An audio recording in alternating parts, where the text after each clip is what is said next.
Hello students, welcome to my channel. So student, जैसा कि आपके बीए फर्स्ट ईयर के फर्स्ट सेमेस्टर में न्यू बैच 2023-24 के इंग्लिश लिटरेचर की मैंने क्लास स्टार्ट कर दी है। और देखिए, आपका जो नया सिलेबस है एनईपी 2020 के according first semester English literature का, उसको मैंने अपलोड कर दिया है और उसकी सभी यूनिट्स को भी मैं कंप्लीट करवा चुकी हूँ। तो आपको अपने सभी यूनिट्स के हर एक टॉपिक मेरे चैनल पर पढ़ने के लिए मिलेंगे। उसके अलावा स्टूडेंट्स, आप लोग को तो पता ही है, मैं आपके सभी सब्जेक्ट करवाती हूँ, चाहे आपका पॉलिटिकल साइंस हो, सोशियोलॉजी हो, एजुकेशन हो, हिस्ट्री हो, सभी सब्जेक्ट आपको मेरे चैनल पर पढ़ने के लिए मिलेंगे। तो एक बार प्लीज़ चैनल पर विजिट कीजिए, देखिए, आपको सब कुछ मिलेगा। पसंद है तो सब्सक्राइब ज़रूर कीजिएगा। देखिए, आज की वीडियो में बड़ा इंपॉर्टेंट क्वेश्चन एक लेकर आई हूँ। Right the critical appreciation of the essay of studies. आपके फर्स्ट सेमेस्टर इंग्लिश के सिलेबस में एक एसे है फ्रांसिस बेकन का ऑफ स्टडीज। तो देखिए, ये क्वेश्चन एग्जाम में अक्सर आ जाता है ऑफ स्टडीज से कि क्रिटिकल एप्रिसिएशन लिखिए। तो अब आप सोचेंगे किस तरह से लिखना है। तो देखिए, मैं आपके सभी जिस तरह से क्वेश्चन एग्जाम में आते हैं सभी क्वेश्चन की वीडियोस अपलोड करती हूँ, मॉडल पेपर अपलोड करती हूँ और साथ ही साथ ऐसी भी वीडियोस अपलोड करती हूँ जिसमें लॉन्ग क्वेश्चन किस तरह से आएंगे और आंसर आपको किस तरह लिखना है। जैसे यही देख लीजिए, right the critical appreciation of the essay of studies. तो आज की वीडियो में हम ऑफ स्टडीज का क्रिटिकल एप्रिसिएशन देखेंगे, जो कि आपके एग्जाम के पॉइंट ऑफ व्यू से बहुत ज़्यादा इम्पोर्टेंट है। Francis Bacon is called the father of English essay. Francis Bacon कहे जाते हैं पिता ऑफ इंग्लिश एसे, यानी इंग्लिश के निबंधों के पिता फ्रांसिस बेकन कहे जाते हैं। यानी इनके जो एसे लिखते थे इतने अच्छे होते हैं कि इन्हें फ्रांसिस बेकन को फादर ऑफ इंग्लिश एसे कहा जाता है। एज एन एसेइस्ट, एक एसेइस्ट यानी निबंधकार के रूप में, he has earned more reputation, यानी एक निबंधकार के रूप में फ्रांसिस बेकन ने अर्न किया, यानी कि बहुत ज़्यादा रेपुटेशन यानी ख्याति जिसको कहा जाता है, सम्मान कहा जाता है, वो कमाया। यानी कि इन्हें इनकी बहुत ज़्यादा रेपुटेशन है इंग्लिश एसेइस्ट के रूप में। He has a number of essay on various subject. देखिए, फ्रांसिस बेकन ने लिखे हैं बहुत सारे एसेज, वेरियस सब्जेक्ट्स यानी अलग अलग विभिन्न विभिन्न विषयों पर इन्होंने अलग अलग एसे लिखा है। Of studies is one of them, और जो उनका एसे ऑफ स्टडीज है उन सभी एसों में से एक है और बहुत ही ज़्यादा फेमस ये एसे है उनका। और ये एसे आप लोगों ने पढ़ा ही है, मैंने आपको पढ़ाया है तो आपको पता ही होगा कितना अच्छा ये एसे है, जिसमें ये सिर्फ स्टडी यानी पढ़ाई के बारे में बताते हैं। पढ़ाई कितनी तरह की होती है, बुक्स को पढ़ने के क्या क्या तरीके हैं, किस तरह से बुक को पढ़ने चाहिए और किस तरह के लोग पढ़ाई करते हैं, कैसे करते हैं, सारी चीज़ें उन्होंने इस हिस्से में बताई है। अकॉर्डिंग टू बेकन, यानी बेकन के अनुसार, study is not loved by everybody in same manner. Study यानी ये जो पढ़ाई है, ये जो शिक्षा है, एजुकेशन है, इज नॉट लव्ड, सभी को प्यारी नहीं होती सेम मैनर में। यानी देखिए, कुछ लोग शिक्षा को क्यों प्यार करते हैं, क्यों पसंद करते हैं, क्यों पढ़ना चाहते हैं, उनका अपना कुछ उसूल होगा, उस हिसाब से कुछ लोग दूसरी तरह से, कुछ लोग दूसरी तरह से। यानी कि हर व्यक्ति एक ही मैनर में शिक्षा को पसंद नहीं करता। किसी को बहुत ज़्यादा पसंद होती है, किसी को थोड़ा मोड़ा पसंद होती है, कोई बस ज़बरदस्ती ही पढ़ते हैं कि बस थोड़ा बहुत पढ़ लें, आगे की तो पढ़ने की वो इच्छा रखते ही नहीं। यानी कि हर व्यक्ति को सेम मैनर में स्टडी पसंद नहीं होती। इस तरह से आपको लिखना होगा। उसके बाद आपको पैरा चेंज करके लिखना होगा अपने एग्जाम में। This essay deals with 3 aspects of studies. यह जो एसे है डील करता है विथ 3 एस्पेक्ट्स। एस्पेक्ट्स मतलब होता है पहलू, ऑफ स्टडीज यानी कि शिक्षा के 3 पहलुओं पर यह एसे डील करता है। These 3 aspects are the uses, effect and purpose of studies। और वो जो 3 पहलू हैं वो कौन कौन से हैं? यूजेस यानी कि शिक्षा का यूज, शिक्षा का इफेक्ट और शिक्षा का पर्पस यानी उद्देश्य। यानी कि कुछ लोग जैसे कि स्टडी करते हैं, क्या उनका यूज़ होगा, पढ़ने के बाद कहाँ यूज़ करेंगे, शिक्षा का क्या प्रभाव होगा, शिक्षा को लेने का क्या पर्पस है। यानी 3 तरह के पहलू होते हैं शिक्षा के। Bacon says that studies are useful in 3 ways. अब देखिए आगे बेकन ये कहते हैं कि ये जो शिक्षा है, जो स्टडी है, वो यूजफुल यानी लाभदायक होती है इन 3 वेज, यानी 3 तरह से ये यूजफुल होती है इंसान के लिए। They give delight in our life. Delight मतलब होता है आनंद, गिव मतलब देना, यानी स्टडी जो है वो आनंद देती है हमारे जीवन में। अगर सही तरीके से शिक्षा ली जाए तो वो हमारे जीवन में बहुत आनंद देती है, क्योंकि शिक्षा के द्वारा इंसान को हर एक चीज़ का सही तरीका पता होता है, सही डिसीजन लेने का, सोचने का, लोगों से कम्युनिकेशन करने का, उठने बैठने, हर एक चीज़ का और हर फील्ड के बारे में पूरी नॉलेज भी होती है। तो स्टडी क्या है, हमारे जीवन में आनंद देती है। They develop our powers of decision and judgement. They develop यानी कि स्टडी डेवलप करती है, विकसित करती है हमारी पावर यानी शक्ति को, डिसीजन यानी निर्णय लेने की, और जजमेंट की जो शक्ति होती है स्टडी उससे डेवलप करती है हर मनुष्य के अंदर। अगर इंसान सही तरीके से पढ़ाई करता है तो उसे सोचने, समझने, सही फैसला लेने और गलत कामों से दूर किस तरह हुआ जाए, सारी चीज़ें अच्छे से पता चल जाती हैं। तो देखिए स्टडी इंसान के जीवन में बहुत अहम भूमिका निभाती है। The essayist says that studies are disliked by crafty man. Crafty man का मतलब होता है जैसे मक्कार लोग, या जो उस टाइप के चालाक होते हैं ना, जिनका दिल पढ़ाई में नहीं लगता, बस दूसरे फालतू कामों में लगता है, उनके लिए यहाँ पर एसेइस्ट यानी फ्रांसिस बेकन कह रहे हैं कि स्टडी जो है, जो पढ़ाई है, वो डिसलाइक यानी पसंद नहीं की जाती। मक्कार लोगों के द्वारा पढ़ाई पसंद नहीं की जाती। They are admired by wise man. Admired का मतलब होता है प्रशंसा करना, यानी कि जो स्टडी है वो बुद्धिमान, वाइस मैन का मतलब बुद्धिमान व्यक्ति के द्वारा इसकी प्रशंसा की जाती है, क्योंकि हमेशा चालाक आदमी, जो बुद्धिमान व्यक्ति होगा, वही पढ़ाई के फायदे को समझेगा और उसकी प्रशंसा करेगा। Vice man use them profitability. Vice man यानी बुद्धिमान लोग, प्रॉफिटेबली मतलब होता है कि लाभ पूर्वक, यानी कि जो बुद्धिमान व्यक्ति है, इंटेलिजेंट जो व्यक्ति है, वो शिक्षा का लाभदायक पूर्वक यूज करता है।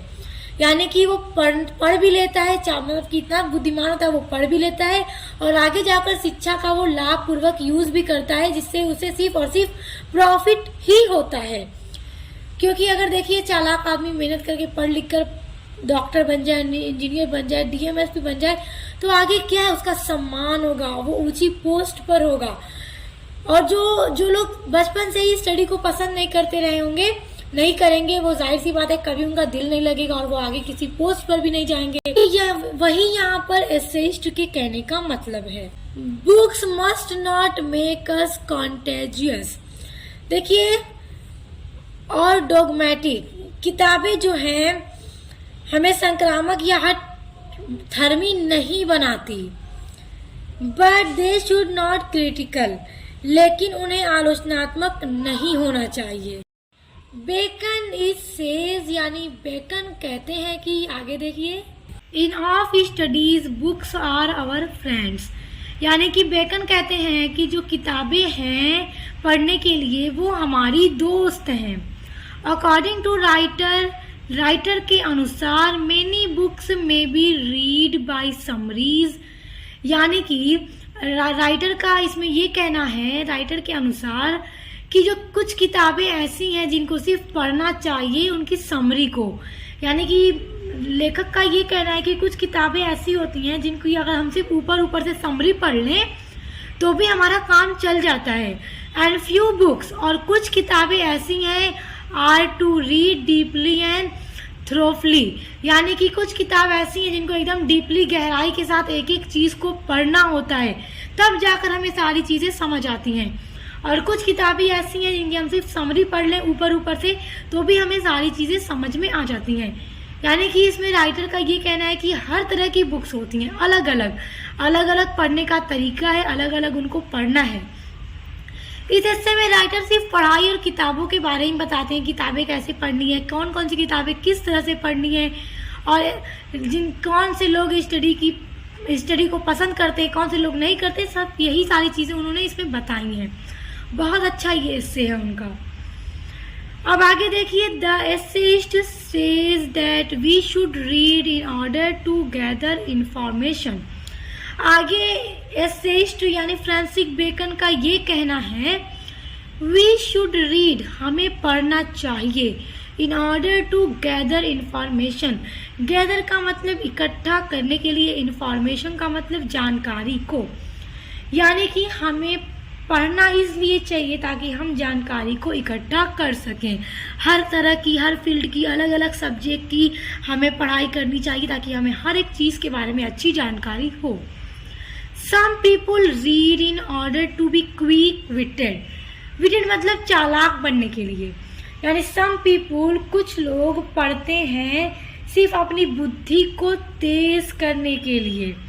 यानी कि हमें पढ़ाई इसलिए नहीं करनी चाहिए, पढ़ाई हमें इसलिए करनी चाहिए कि हमें हर फील्ड में, हर सब्जेक्ट में वेरियस सब्जेक्ट की जानकारियाँ हों, ना कि बस इसलिए कि हम रट्टा मार लें और हमारा दिमाग तेज हो जाए। यानी कि राइटर का ये कहना है कि हर लोग अलग अलग तरीके से अपने अपने हिसाब से पढ़ते हैं, किसी का भी सेम मैनर नहीं होता स्टडी को लेकर सोचने और पढ़ने का।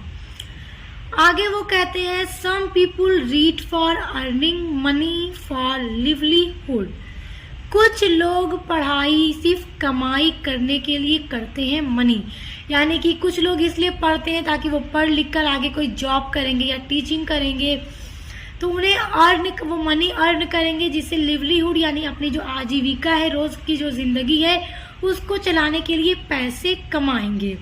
अब देखिए यहाँ पे राइटर एकदम सही सारी चीज़ों को बता रहे हैं। कुछ लोग इसीलिए पढ़ते हैं, कुछ लोग चालाक होने के लिए, कुछ लोग इन्फॉर्मेशन इकट्ठा करने के लिए।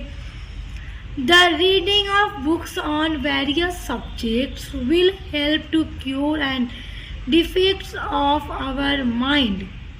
यहाँ पे राइटर ये कहते हैं कि the reading of books on various subject, various का मतलब अलग अलग सब्जेक्ट को अगर हम पढ़ेंगे तो वो हमारी हेल्प करती हैं। और क्योर टू डिफेक्ट मतलब होता है त्रुटि ऑन आवर माइंड, यानी हमारे दिमाग में जो भी कमी है, हमारे अंदर जो भी कमियां हैं, तो अलग अलग सब्जेक्ट पढ़ने से वो सारी चीज़ें हमारी इन कमियों को दूर करने में हमारी मदद करती हैं। Bacon says that the real object of studies is to develop our self acknowledgement.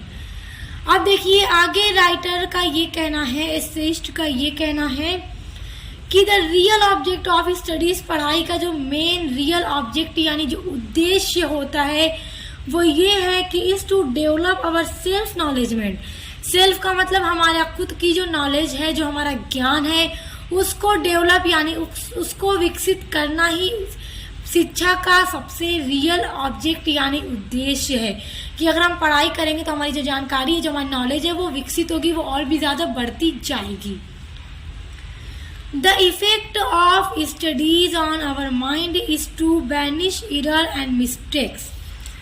देखिए बैनिश एरर का मतलब त्रुटि को दूर करती है, एंड मिस्टेक्स यानी कि जो स्टडी होती है उसका इफेक्ट ये पड़ता है हमारे दिमाग पर कि जो हमारे अंदर जो भी कमी या फिर गलतियां होती हैं हमारे सोचने समझने या कुछ भी कोई भी चीज को लेकर हमारे माइंड में, तो शिक्षा के द्वारा वो सारी चीजें, वो सारी कमियां दूर हो जाती हैं। Studies makes our mind cultivated. Without them, our minds will be mixture of abilities and disabilities which are mutually incompatible. देखिए अब यहाँ पर कहने का ये मतलब है कि study makes our minds cultivated. Study makes बनाती है हमारे माइंड को, कल्टिवेट मतलब होता है ना खेती करना, जैसे जोतना कहा जाए। यहाँ पर एक एग्जांपल है खेत जोतने का, कि जब किसान खेत जोतता है तो फसलें उगती हैं। तो वही शिक्षा जो है हमारे दिमाग को जोतती है, कल्टीवेटेड करती है, जिससे हमारे दिमाग में, हमारे माइंड में हर सब्जेक्ट की अलग अलग जानकारी हो जाती है। और उसके बिना, अगर हमारे पास शिक्षा ना हो तो उसके बिना हमारे दिमाग क्या है, मिक्सचर होता है। एबिलिटीज एंड डिसएबिलिटीज यानी योग्यता और अयोग्यता दोनों का हमारा दिमाग मिक्सचर होता है, जो कि म्यूचुअली यानी आपस में एक दूसरे की तरह मतलब परस्पर एक जैसे मिलते जुलते नहीं होते। और शिक्षा क्या है कि जो भी डिसएबिलिटीज होती हैं उनको खत्म करता है और हमारे माइंड को म्यूचुअली मतलब सिर्फ एबिलिटीज वाला बना देता है। Does of studies is a beautiful essay by Bacon. इस प्रकार देखें तो ऑफ स्टडीज एक ऐसा एस्से है जो कि फ्रांसिस बेकन का बहुत ही खूबसूरत एस्से है। It is full of aphorism, many of them pass into current quotations. देखिए, it is full of aphorism मतलब होता है कहावतें, यानी कि ये जो एस्से है पूरी तरह से कहावतों से और कोटेशन से भरा हुआ है, जो हमें हर शिक्षा को लेकर हर एक चीज के बारे में सही सही जानकारी देता है। These essays seems like a collection of short pithy maxims with tremendous comparison. Each sentences convey deep and concentrated meaning. देखिए, इस एस्से का ईच मतलब प्रत्येक सेंटेंस, कन्वे मतलब बताता है, डीप एंड कंसंट्रेटेड मीनिंग यानी कि एकदम डीप और गहरी मीनिंग हमें बताता है इस एस्से का हर एक sentence. Here the essayist has expressed serious thought in a simple, clear and brief manner. यहाँ पर एसेइस्ट फ्रांसिस बेकन एक्सप्रेस करते हैं अपने सीरियस विचारों को एक सिंपल, क्लियर और ब्रीफ मैनर में, यानी एकदम सिंपल तरीके से, क्लियर, एकदम साफ साफ और ब्रीफ मैनर में शिक्षा को लेकर उनके जो भी विचार हैं सभी को अपने रीडर के साथ उसको वो शेयर कर रहे हैं। तो आई होप आप इसको बहुत अच्छे से समझ गए होंगे। अब एग्जाम में उम्मीद करती हूँ कि क्रिटिकल एप्रिसिएशन आपसे इस एस्से का पूछेगा तो आप बहुत अच्छे से लिख लेंगे। ये नोट्स आपके लिए बनाया है, आप चाहें तो इसको स्क्रीनशॉट कर सकते हैं स्टूडेंट्स। और स्टूडेंट्स, इस वीडियो के डिस्क्रिप्शन बॉक्स में मैं आपको लिंक दे दूंगी, आप उस लिंक पर विजिट करके अपनी सभी इंग्लिश लिटरेचर की यूनिट्स को पढ़ सकते हैं। और स्टूडेंट्स देखिए, आगे भी आपके जितने भी English literature second, third, fourth सभी सेमेस्टर की क्लासेस चल रही हैं, तो आप जैसे जैसे आगे बढ़ेंगे आपको अपना पूरा सिलेबस पढ़ने के लिए मिलेगा सभी सब्जेक्ट्स का। तो उसके लिए आप चैनल को सब्सक्राइब करके बेल आइकन को प्रेस कर लीजिए ताकि आप अपने बीए की सभी सब्जेक्ट की पढ़ाई मेरे चैनल पर करते रहें। अब मिलते हैं नेक्स्ट वीडियो के साथ।